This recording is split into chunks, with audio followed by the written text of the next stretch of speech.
Okay, to avoid being scammed in real estate industry, there are basic things you need to look out for.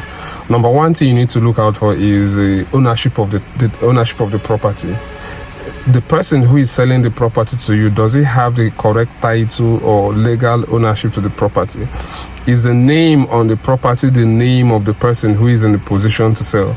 We've seen situations whereby some people sell property that is not their own and they come back later, and people they sell to come back later and keep going to court back and forth. Why? Because they didn't do this due diligence. Just check. Simple thing.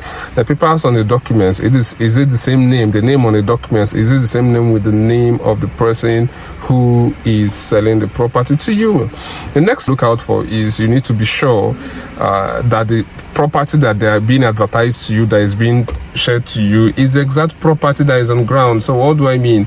Ensure you go for proper inspection. Go see the property, go see the site, go look at it, discuss with the people on ground, ask questions around. This person is saying they will come and tell you 3 minutes drive from the main road. Is it exactly 3 minutes drive?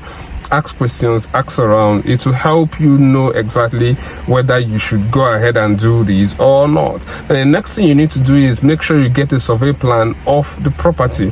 Why do you need a survey plan? To ensure that the perimeters or whatever was told you is the same with what is being on the, or is what is being advertised, to ensure that whatever is on the survey plan, you are not encroaching on somebody else's property. What is being sold to you is exactly the same. That's why you need to get a survey plan to be sure that, okay, this thing that's being sold to me is exactly that it's supposed to be. Then after you've done that, be conscious of the pricing. Make investigations about the price of properties within that neighborhood, within that area. If the price is exceptionally very low, it should raise a red flag for you. You should begin to think, are you sure? Are you sure there's nothing wrong here? Are you sure this thing is all right? And then if you're able to do all this, at least you'll be on the safe side to start with, to ensure that you don't make certain mistakes that people make and then later they come and start complaining.